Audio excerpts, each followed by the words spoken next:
बहुजन Republican socialist पार्टीच्या वतीने आज चिंचोली या शांतीवन या ठिकाणी 2 दिवसाचं शिबिर घेण्यात आला आणि या शिबिरामध्ये ज्या कार्यकर्त्यांना नीतिनिर्देश देण्यात आले, कसं काम करायचं आहे, त्या पद्धतीने करायचं आहे, थेट आपण सुरेश माने साहेब आपल्याला जुळलेले आहे, त्याची वार्ता करूया, जाणून घेऊया. सर, आपला पाहिजे असं का?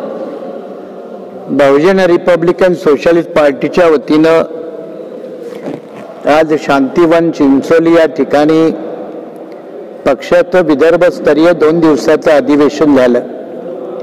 या अधिवेशनामध्ये देश पातळीवरचे, राज्य पातळीवरचे BJP या सरकारांची धोरणं त्याचा आढावा घेण्यात आला.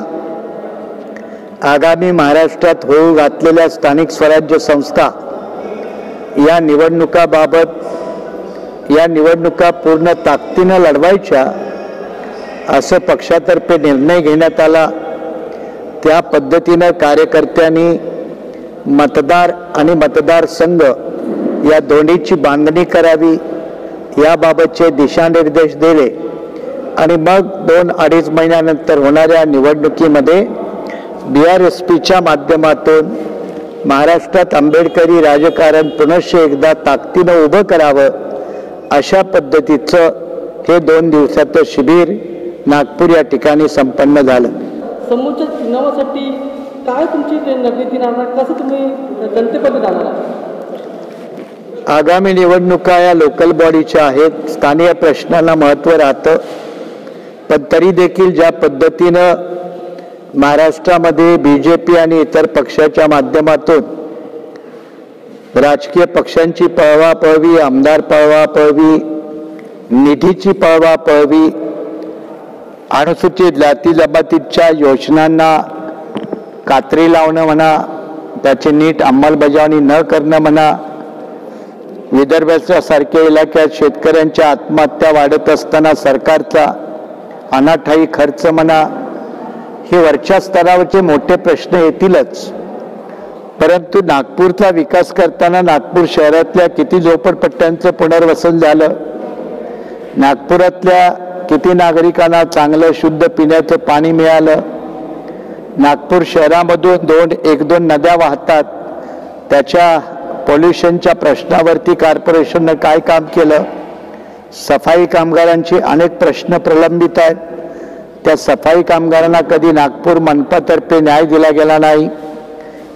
अशा अनेक स्थानिक प्रश्नावर तर देखील या निवडणुका लढल्या जातील. आपण उत्तर प्रदेश या ठिकाणी जाऊन स्वामी प्रसाद मौर्य यांच्यासोबत भेटागाठी करून वेगवेगळ्या संघटनांना एकत्र करण्याचा सुद्धा तुम्ही काम केला होता. तुम्हाला कुठपर्यंत यांना सफलता हाती आली आहे? त्याची प्रचंड चांगली सफलता आहे आणि त्याच्या आधारेच येत्या 13 तारखेला मुंबईमध्ये पुढची बैठक आहे. 10 राज्यामध्ये आम्ही टार्गेट ठेवून काम करत आहोत. त्या 13 तारखेच्या बैठकीमध्ये बिहारची मंडळी देखील समाविष्ट होत आहे.